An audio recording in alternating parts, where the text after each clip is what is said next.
Hey guys, welcome back to another Vanguard video. It's Brawler Tuesday, and we're going to get right into it. We're going to be talking about everything you need to know for Brawlers, for the deck building, and an example deck list as well. First off, we have Brawler fighting Dracokid with the usual auto when rode upon if you went second to draw a card. Next up, we have Tonfa Brawler Arc, which is the grade 1 of the ride line auto. When placed on Vanguard Circle, you cost reveal a grade 3 with Brawler in its card name from your ride deck. Check the top 7 cards of your deck. Choose up to 1 card without Sentinel that belongs to only one clan, so usually the Narukami clan, obviously. Reveal it, put it into your hand, and shuffle your deck. But of course, you can be grabbing other things as well, such as Bellicosity. Then you have Continuous Rearguard Circle during your turn. If you have a grade 3 greater Vanguard with Brawler in its card name, this unit gets power plus 2k. Now for the Legion mate that is actually meant to be played as part of the ride line, we have Brawler Big Bang / Dragon, and man does he have a lot of text. So auto, when placed on Vanguard Circle, you choose a grade 3 or greater Big Bang Knuckle in its card name for your ride deck, and you may reveal it. If either you revealed or you have a grade 3 or greater Vanguard with Big Bang Knuckle in its card name, you cost Soul Blast 1, draw a card. So really good solid ride line right there, just on place Soul Blast, draw 1. Again, this is only for placed on Vanguard Circle. Then if it was placed by the D-Legion ability, so basically if you Legion at that turn, your opponent chooses one of their back row rear guards, moves it up to a front row rear guard circle, and you gain the red text of all your front row units get power plus 5 until end of turn. Spoiler, the Big Bang Legion leader does also give plus 5, so you kind of have pseudo Persona Ride because the Legion leaders don't have the Persona Ride icon. Then you also have the auto when placed on Rearguard Circle. If you have a Vanguard with Brawler, you get to cost kind of plus 1, draw 1. So he's a solid Rearguard and Vanguard Circle as well, which makes him just amazing in the deck. And again, because he's one clan, you can grab off the ride line and just easily cycle anytime you're taking damage with this deck. You're going to cycle that into either an extra attack or draw 1 for the Rockagore, which we'll talk about later. But anyways, I'm getting ahead of myself. Then you have the Continuous Rearguard Circle skill, the last one during your turn. If you have a grade 3 greater Vanguard, this card gets plus 5 for each of your Vanguards with Brawler in their card names. So when you go first, he's going to be getting plus 5. When you're in the D-Legion state, plus 10, and once you count for any other good boosters such as Shenri or Sparkrise Dragon, he's going to be hitting some pretty decent numbers. So honestly, just an amazing card as a Legion mate all around. And finally, we have Brawler Big Bang Knuckle Dragon with the act on Vanguard Circle for D-Legion. Just going to review it for those who don't know. You basically put the two units together. It looks something like this, and you have to mate with a very specific unit in your deck. And here it's listed as Brawler Big Bang / Dragon. If your opponent's Vanguard's grade 3 or greater, this unit may return up to 2 trigger units that are neither the heal or over trigger, and then 2 other non-trigger cards for a total of 4 cards for your drop back to your deck. You search your deck for the specified card, D-Legion with it, and then while in your D-Legion, the Persona Right icon is lost. So you basically return 2 blanks and 2 cards that aren't the heal or over trigger to go into the Legion state. And just like before for the original Legion, it is locked to your opponent, basically being on grade 3 for you to be able to Legion, which kind of made decks like Daikaiser really weak. Even though they did ride up early, they kind of had to wait a turn. But then Daikaiser only does 3 attacks, and spoiler, we have a Rockagore like I mentioned earlier to do the 4th attacks. So I think Brawlers are looking a little bit stronger, and they have a lot of really good easy draw as well. Anyways, the first skill is act on Vanguard Circle once per turn. You cost Soul Blast 1. This unit gets plus 5 until end of turn, and this isn't restricted to your opponent's grade. You and your opponent both reveal the top cards of their decks. If the card you revealed either has Brawler in its card name or has grade equal to or greater than the grade of your opponent's revealed card, it gets crit plus 1 until end of turn. So random RNG effect. Still, you get crit plus 1 when your opponent's on grade 2, which is pretty crazy. And again, plus 5. You add the revealed card to your hand. So you basically, as long as you win the RNG or you reveal a Brawler, you basically get a free card to your hand for Soul Blast 1. Honestly pretty decent, and your opponent puts the reveal card on the bottom of their deck. So if the reveal over trigger or the heal, that just gets sent straight to bottom, which I think is absolutely hilarious. So honestly, really fun effect and very strong for Soul Blast 1 getting plus 5 and essentially getting a free plus and crit not tied to your opponent's grade is honestly pretty good. When I first read this at first, I was like, this is underwhelming, but honestly, looking at it again, it's pretty strong. Then you have Continuous Vanguard Circle during your turn if this unit is indeed Legion. So basically, this is only active once you Legion. So basically, when you go second or once your opponent finally rides up, all your front row units get plus 5k. Then, if this unit was D-Legion this turn, when this unit would attack, it battles all your opponent's front row units. So once you combine this with Big Bang / Dragons plus 5 for the D-Legion on Vanguard Circle, you're going to be getting a total of plus 10. So basically Persona Ride to your front row, but technically not Persona Ride. You get what I mean. Plus 5 is basically plus 10 to your front row for the turn. And again, you get to battle all of your opponent's front row units. But it's really interesting that you kind of have, I guess, a lot of people don't know about this, but for those who do play premium, sweep command, moving something from the back row to the front row. So basically what you can kind of do is play certain cards such as, Scarlet Phlegm, anything that retires the front row, drag up the back row, and essentially you're getting rid of 3 rears in a turn, and of course also attacking Vanguard as well. So I think honestly Brawler Big Bang Knuckle Dragon does look pretty great. I like that he does something very obvious when you go first. Like that first active Vanguard Circle skill is still strong, whether you're going first or second, because when you go first, you don't really have too much to do. Really, you're just drawing a bunch of cards and you're slamming your restander. You're doing 4 attacks going first, because you have to wait for your opponent basically to be on grade 3 for you to eventually de-legion and do something in the deck. But yeah, I think overall, Big Bang Knuckle Dragon honestly looks a lot better than I thought he did before. And I'm going to be talking about a lot of the support cards that will kind of help make this deck feel like it's a lot better than I initially thought it was. Because again, when I first read these cards, I was pretty underwhelmed by the effects. I was like, really? Just +5, not +10? Like, this seems really underpowered for 2026 of DZ. I think overall, this deck is probably looking around tier 2, tier 3, kind of the baseline that we have seen for DZ-BT12, which I think kind of makes the deck very balanced, as in a second wave, it has a really high potential to get up there.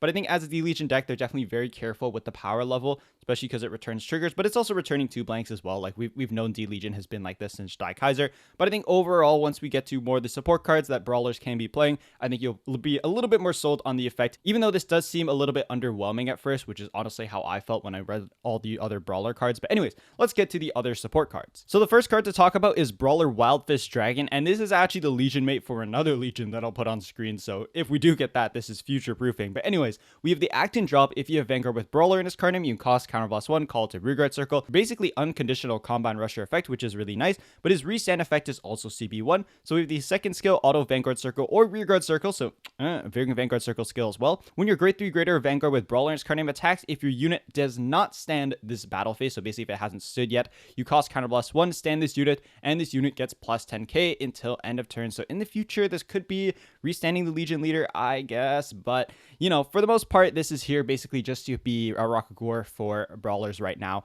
which is really strong. And of course, he's brawler named as well, which is super nice for the reveal effect. Then use the continuous rearguard circle during your turn. If your Vanguard is in D-Legion, it gets +5. So no power going first, which does make it a little bit more balanced, because usually in DZ going first it's like 23 unless you're like a crazy deck. Those are usually like the numbers you'll see to hit over defensive when your opponent's still on grade 2. And for his second skill, you still get that +10 even if your opponent is on grade 2, which is pretty strong. I would say you just easily hit over defensive, and this isn't accounting for Shenri or any other booster that's behind him as well that will help you reach, let's say, like 33 for example. So yeah, overall he's just a really strong card. As long as you have a version of him in drop, he'll come back, he'll be able to restand and gain that power even if your opponent's on grade 2 for CB1, and he's going to be buffing himself by additional +5 on top of the extra +10 you're getting from your other D-Legion effects. So next up, we have Threatening Brawler Kohmei with the auto when placed on rearguard circle. If you have a grade 3 or greater Vanguard with Brawler in its card name, your opponent cannot intercept until end of turn. So those who have played against Ninjas, aka Katana World, in the future card Buddy Fight X Vanguard collab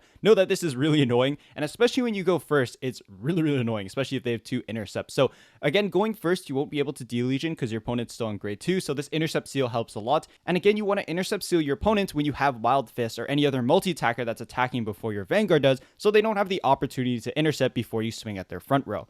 Then he has the secondary skill, auto rearguard circle. At the end of the battle, this unit boosted a Vanguard with Brawler in its card name. You can put this unit into your soul. Look at the top 7 cards of your deck, choose up to 1 card with the same name as your Vanguard, reveal it, put it into your hand, and shuffle your deck. So on grade 2, you could find the mate to just have the on place to CB draw 1, and then once you're in D-Legion, you basically have 2 targets you can choose from. Obviously your grade 3 Vanguard, and then obviously the mate as well. So both the Legion leader and mate are basically targets for the end of battle skill, and this guy is also, soul as well, but he doesn't do anything for whiffing, which I think kind of hurts. But I feel like you have to play some amount of copies of this guy, which I might, be wrong on, because this might not age well at all. And I'll talk more about the better support cards you could be playing once we get to that section. But I think going first, because this deck, is basically vanilla besides the Vanguard restand, a lot of your effects are tied to D-Legion, which obviously won't be active if you are forced to go first and your opponent takes second from you. But yeah, pretty much to conclude Kohmei, I think you kind of just have to play him for the Brawler name just to have a little bit consistency for your reveal skill for Vanguard. Honestly, thinking about his skill again, it's very simple. Like, it's Rokusei,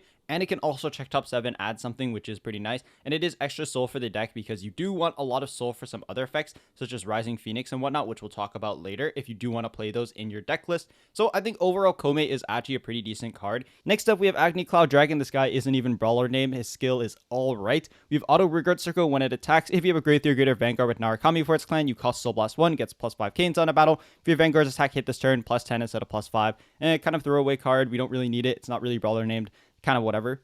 So next up we have Dragritter Sultan with the continuous rearguard circle skill. During your turn, if you have a Grade 3 Gator Vanguard with Brawler in its card name, all your other units in the same column as this unit get plus 5k, and this effect can go to both the Legion Mate and Legion Leader as noted by Kyrus here. So it's a really strong effect to basically have plus 10 when you do go second, but when you go first, it's making your Vanguard a pretty decent number because you have 13 boosts, Fan will get plus 5, so 18, 13, 31k column, which is honestly pretty decent, especially because you have a crit, which is a pretty annoying column. But again, you could be playing Shenri and some other cards in the slot, and he's also not Brawler named, so honestly, not too sure if you'll be playing this guy. If you are, it's definitely at some lower ratios, but honestly, not a terrible card, just kind of So here's some slides for suggested cards that I think you should be playing in Brawlers. Just after discussing with some friends and seeing some discourse online, I think Bellicosity is just a solid card in this deck because nothing actually uses any energy. You could be going with Full Heart and the Ace unit as well, but yeah, nothing uses energy in this deck, and Bellicosity is soul and you just get to draw 2, and of course, it's getting that plus 5k early game as well as on turn 3 when you swing. So Bellicosity is just a solid card. Like fueling soul and being able to draw 2, getting rid of a garbage card in your hand is just really nice. Ryotaru is really good, or Ryuto is just a really strong card. The Water Monk, you get the plus 5k when boosting your Vanguard on hit CC, or you can CB1 retire itself to search for another copy in case you need to de-legion again. Most of the time you're probably CCing because I doubt you really need another copy unless you really want to Legion 2 triggers back again, but like you're kind of losing a card out of hand that you could probably just PG with. But anyways, it would still come up in some situations. It's just a really good card all around. And again, you have basically 3 opportunity for the on hits because you're swinging front row and the 2 intercepts as well. Then Lizard Soldier Union is really strong. You basically never use the first skill. Again, we're stealing this from Cody Blaze just like Shiranui did, but it has the auto rearguard circle. At the end of the battle, this unit attacked, counter +1, draw a card, and put this unit into soul or bind it. So you can bind itself to activate Rising Phoenix's ability from drop, or just use it to get easy soul and draw 1 in the early game for CB1. So you are going to be bringing a lot of your CB really easy and just drawing a bunch of cards, honestly, because Brawlers just have really solid effects in general. But I think once you look at Rising Phoenix and the other effects that do come with having cards that bind, it's just a very cohesive package to kind of get that extra attack, doing basically up to 6 attacks, but usually it'll probably be 5. You can high roll 7 if you do have a lot of Rising Phoenix setup. If you can get the extra attacks if you do have cards such as Burn Eye that do set up through end of battle bind, but I think for the most part you'll probably see around like 4, 5, 6 attacks, nothing really more than that. But Rising Phoenix technically can enable more than that for the auto drop effect, technically. And of course, you can also have, Rising Phoenix sack itself off if it is in your hand to get something +5 until end of turn. You can choose any of your units. You could also choose Vanguard as well, but usually your rears will be smaller than Van, so usually that's how it will go. But yeah, these 4 cards are definitely the cards you will see people cook in their list. Some more cards to talk about are Spark Spike Dragon. This card is really good. Has the on hit just to get some additional power, and at the end of the battle, boosted if your Vanguard's attack hit 2 times or more, you get to Energy Blast 3, draw 1. Most of the time, you'll either be hitting Vanguard, or if not hitting Vanguard, you'll be hitting the 2 intercepts. So most of the time it will go off, but your opponent can kind of play around this. But even then, it's still like a 13k booster, which is pretty nice. And then you also have Thunderstorm Dragoon as kind of an option for the ride deck if you don't want to be playing, the Legion Mate in the ride deck, just to have the check top 7 to kind of find any other cards. But it can only grab Narukami, you can't grab Bellicosity off this, so I do think Thunderstorm Dragoon is really nice if you want another check top 7 in your ride line, but again, you can just play the Legion Mate as well instead, and just have that guaranteed Soul Boss 1, draw 1. Next up, we have Bernaya, which has the really strong skill auto rearguard circle and a battle boosted if any player's rearguard was retired this turn, and this can be by overcall or by retire effect, or even through, attacking the front row. You bind this unit face down and draw a card. So Union, this guy is also really interesting because, while you're in D Legion, you have 2 Vanguards. You can choose either one to remove for the effect from drop to get that additional 25k shield and draw 1. And it's also just kind of like another Fall Heart in your deck if you really want that. I think any of the other Regulus pieces are solid. I think Shroud and Shadow could be very interesting in this deck, especially because you usually don't want to re-ride for D-Legion, but sometimes you do just to put more triggers back. But you're putting 2 blanks and 2 triggers back, so kind of evens out the odds. And of course, obviously Fire Regulus Twin Cast are very, very good in this deck as usual. Another package I wanted to mention is of course the Scarlet Phlegm package with Dragritter Latifah. Scarlet Phlegm, in case you don't know, is the Overlord promo. You're kind of just stealing it because it's basically a costless card to play. You draw 1, choose a card from your hand, reveal it, call it a rearguard circle. Usually this will be Latifah, could also be Bellicosity or whatever else. Anything you want to call early. Also your Legion Mate can just like CB draw 1.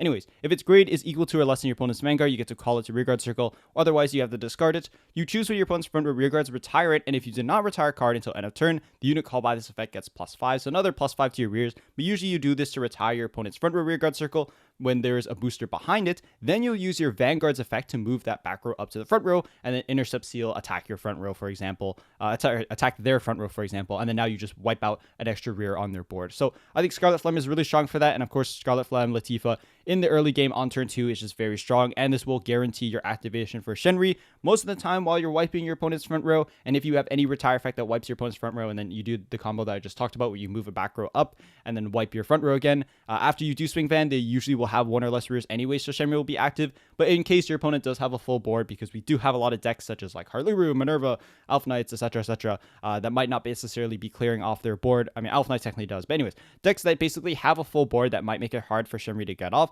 Scarlet Phlegm, Latifah, Shenri is just a solid package in any deck that will just make generics, have easy early game, get you lots of soul, and none of this uses CB, which is what the deck for Brawlers specifically uses a lot of. And again, none of this also uses energy either, not that the deck really uses a lot of energy. And we also have Rocker Hammer Dragon, which can also work in this deck as well, because you play a normal order. It won't come back from drop with the Bind Zone effect, but you know, if you did play a normal order, it does get the +5, and then end of battle, you can CB1 draw 1 bind itself, so you get the extra kind of decent swing, because again, you'll have +10. So if we're counting for just the D Legion +10, and then his own effect, he's 28, you get to CB draw 1, and then go into Rising Phoenix, so kind of an extension for that. You're basically never using the second auto bind effect, because it's tied to Vermillion Vanguard, and you know, getting him into bind is a little bit of a trouble, unless you had it activated like on turn 3 when you went second D-Legioning. But yeah, I think this order package is really, really cohesive. You don't really need Hammer Dragon, just kind of want to mention him because he does kind of have a little bit of synergy with Rising Phoenix if you did want to try that out, where you are just killing off your opponent's front row, moving up their boosters, sniping it as well when you attack the front row, and of course your Shenri will be guaranteed active, and of course Latifah will get that additional +5 for open rearguard circles. And last but not least, we have the holy grail of Dragon Empire generics, Defensing Roar. Of course, card is so good. You gotta play the one. We have Dragritter Midgard, which is the ace unit, E3, draw 1. This deck doesn't use energy at all. I love clearing my opponent's board and getting a free draw 1. You also of course have Ballheart. I think Ballheart is just solid in this deck. You'll probably never use the CB effect, but you have lots of energy to work with. It's just easy ride deck fitch fodder. And of course, you could always use Fallheart to draw into your pieces you need during your opponent's turn. But yeah, this is basically just here to be with Fallheart for your ride phase cyclers, you know, the usual Dragon Empire generic slop. Brawlers honestly look pretty interesting in terms of deck building. Obviously, you're going to be throwing in a lot of the Energy Blast generics because I think they've definitely designed it that way. Again, nothing in the deck that just got revealed actually uses energy, so a lot of your energy will just go to the Ace unit, to Fallheart, to Bellicosity. And Bellicosity is a little bit of a better option because your Ride Line grade 1 can grab it early. But again, you can still play whatever you want, and I think the deck will be perfectly fine. And I'm really excited to see how people do cook this, and I think Lizard Soldier Yunjin is just a really solid card in this deck as well. Whether you want that early soul draw 1, you know, for that CB, or, you know, just say proc Rising Phoenix, and there's a lot of cards as well in Dragon Empire. They can also bind themselves. I think Brunaya and Yunjin are just the easiest ones to get off in terms of just deck building and, you know, them not using too many resources besides your CB, but you can get away with not using CB because really the only CB you need is for the restand for the Rockagore for Wildfist. But honestly, you don't really need CB for anything else. Any other CB is basically just converting it to draw, and you'll draw so much between Bellicosity and other effects. But yeah, that pretty much does it for the suggested Brawler cards. So here's kind of an example deck list. Don't want to spend too much time on it, but obviously the Vermillion cards are mixed matched for the ride line of the brand new Brawlers. You have Dragoon, which is the mate, and you have Vermillion, which is the leader. Alpru is supposed to be the intercept sealer here, so just to have more Brawler names, just to have 4 of it, honestly. For Bellicosity, you have your 3 Legion Mate in the deck for CB draw 1, Twin Cast Defensive Roar just so you can prolong the game, 3 Rising Phoenix. I think you could definitely play 4 depending on how consistent you want the extra attack to be.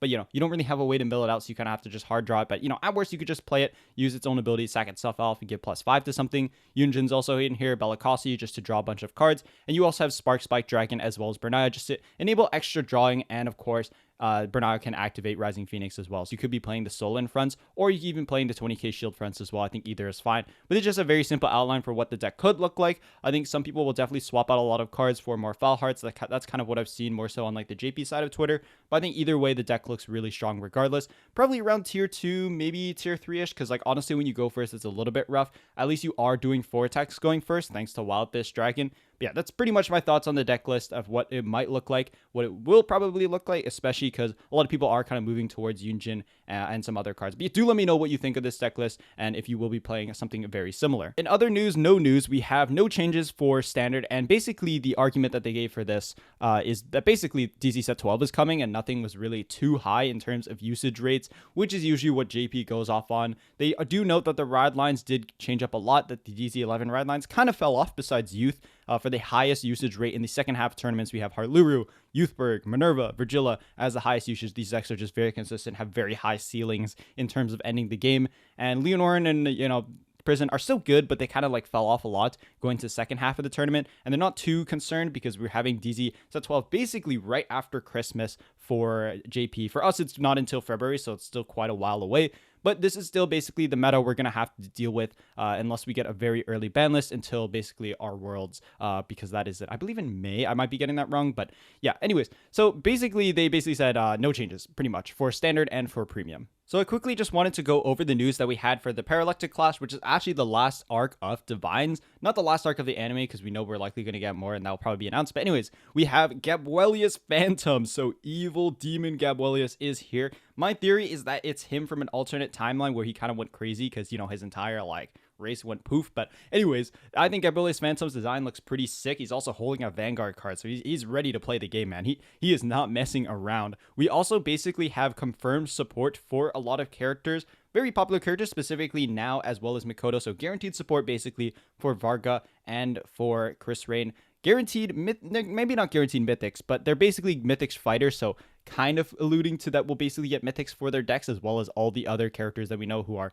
quote-unquote good guys on Kagetsu's side fighting the Phantoms. But for now, it's at least nice to know that we do have dedicated support for those decks, because, Chris Rain did get really good support in DZ-11. I can't really say Varga has. Varga felt like forgotten. Like, we had the promo recently, but yeah, it feels like Varga has gone, sets without anything really, really major, so glad to see that Varga is getting something. It's just been sitting in my closet, honestly. But yeah, really exciting to see these new anime panels. If you want to see any of them as well as the trailer, it's on the JP channel. I assume it'll be dubbed and be up on the English channel soon, but I'll link the trailer down below if you do want to watch it for yourself. So yeah, that covers everything. Next Tuesday, DZ-BT12, we're getting a new Nationless over trigger in a main set out of nowhere. It looks like a Phantom over trigger, but this is from DZ-BT12, so maybe it'll be Dragon Tree Reg support. I have no clue. And we're also getting the full reveals of the man himself, Solitary Knight Gancelot. And also card lists for the master deck sets, which I think is really big because we'll finally see if the reprints are good, as well if they're going to randomly shove in another, I hope they don't do this, but if they do shove in kind of another Regulus piece just to give value to the deck set, which I wouldn't be surprised if they do. I'm kind of on the fence on it, just on the way they did it for the Leonorin and Jujul deck sets, but at least they reprinted those in JP. I don't believe we've had a second printing in English, but I could be wrong. But yeah, it's really nice that we are getting the full deck set, so people finally do know what they do need to buy, or maybe what they need to not buy in order to play these decks. But yeah, it's really interesting also to note that they covered up the power for Gancelot, so if he's 9k power, that would honestly be hilarious. I'm assuming, again, he's support for Alfred, but again, I'm just speculating. But yeah, that pretty much does it for me. Thank you guys so much for watching. If you do enjoy, again, subscribe. Really excited for what the new year of Vanguard does bring. We do have a really big 15th anniversary presentation live stream in January. That is actually at the end of Vancouver BCS, so I don't know when I'll have a video. I might have a video out late for that because it's on a Sunday. It's also during the day of the BCS as well, which is really weird. But yeah. Anyways, I'm talking way into the future. Thank you guys so much for watching, and I'll see you again in another video.